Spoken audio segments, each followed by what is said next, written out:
Hi guys, this is Nadya and Andreeva, and this is a series of Happy Belly interviews for the launch of my book, Happy Belly Guide. And today we have an amazing wellness expert with us discussing what makes her belly happy. Robyn Youkilis is a board-certified wellness expert, the founder of Your Healthiest You, co-founder of the cooking show Healthy Cooking Camp, host of the live talk show Very Living Live on Very Living TV, creator of the Rockstar Roadmap, was coined by Pure Wow as a busy ladies health coach, supporting busy guys and gals on the journey to becoming the healthiest that they can be. Robyn is a regular contributor to the featured expert of the Today Show, Cooking Channel, CBS News, 17, The Daily Love, The Beauty Bean, and has been featured in Health Magazine, Nylon Magazine, Huffington Post, Red Book, People, Anderson Cooper, Fitness, Real Simple Men's Fitness, and Wall Street Journal. So thank you, Robyn, so much for being with us. Thank you for having me. This is one of my favorite topics to talk about. So I'm so excited to get to do this with you and share with your audience. Yeah, and I'm really excited to find out some of the tips that you use for yourself and share with your clients. What does a happy belly mean for you personally? Happy belly for me means that I'm in my groove. It means that I'm feeding my body what I know it likes best most of the time. It means that I'm going to bed by 11 o'clock at night, that I'm getting some kind of movement in my day, I'm drinking my water, taking my supplements, all that good, yummy stuff.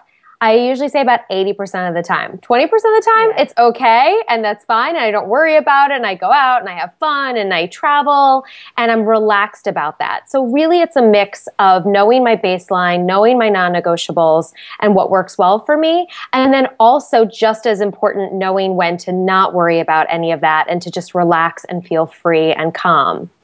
I love that. It is not a strict 100% approach, and if you break and go on a detour, then you're a bad person. It's mostly what I find with myself and my clients. It's the stress about the detour.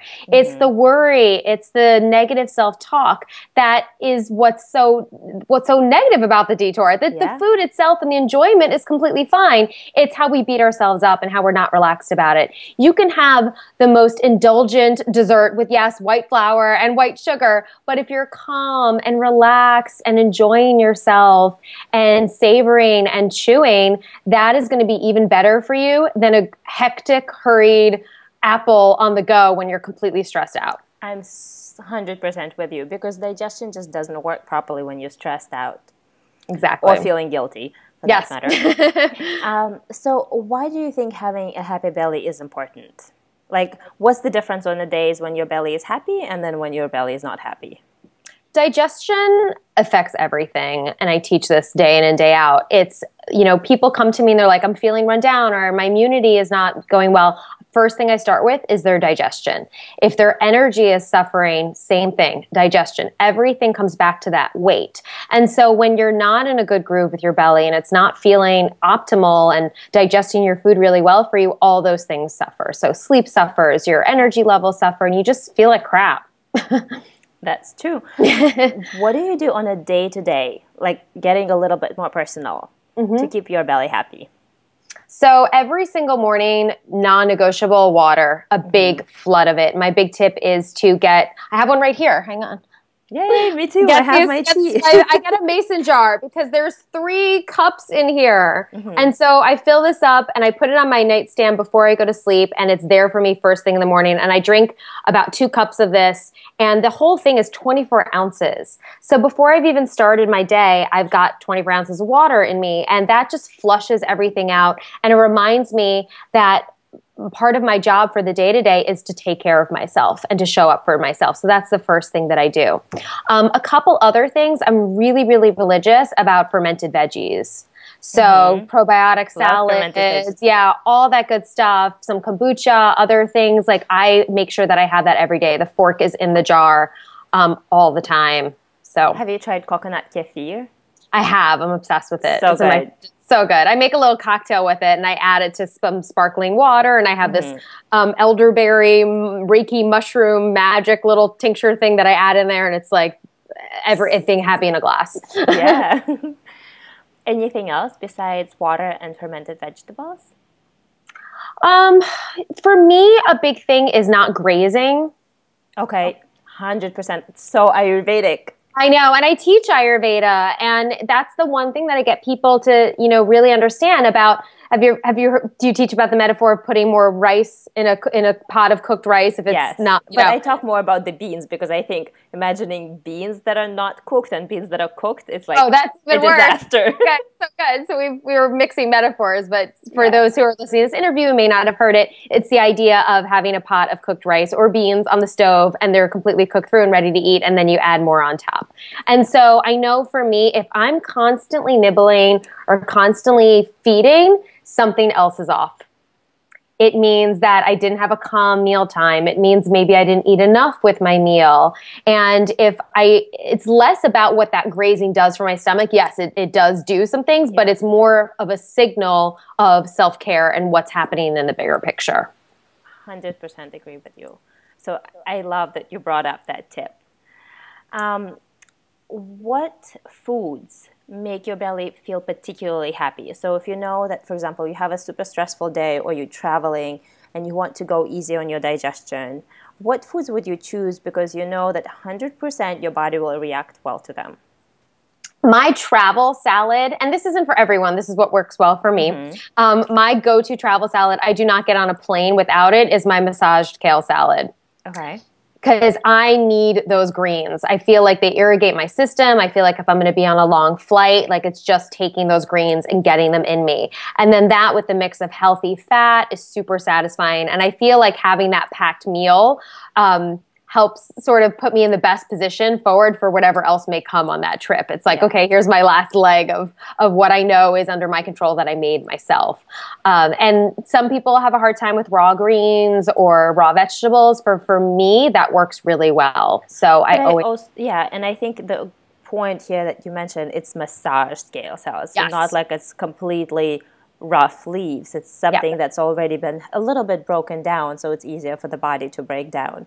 I always encourage my clients to massage your kale really Get well. in there. Get in there. They're like, really? I'm like, really? Get in there. 100%. What's on the other side? Something that you would try to avoid for the majority of the time, or you notice that it just doesn't feel good in the stomach? For me, if I have too much gluten, or anything processed in starchy foods. So anything from a package. I can have one thing like that, but if there's been a couple days and that starts to add up, I know that I don't feel good.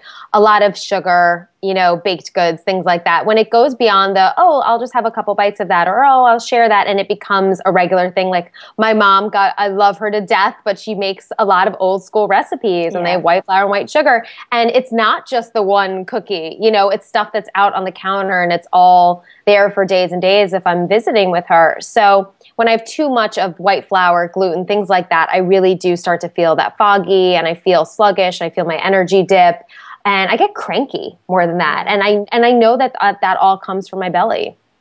That's really good.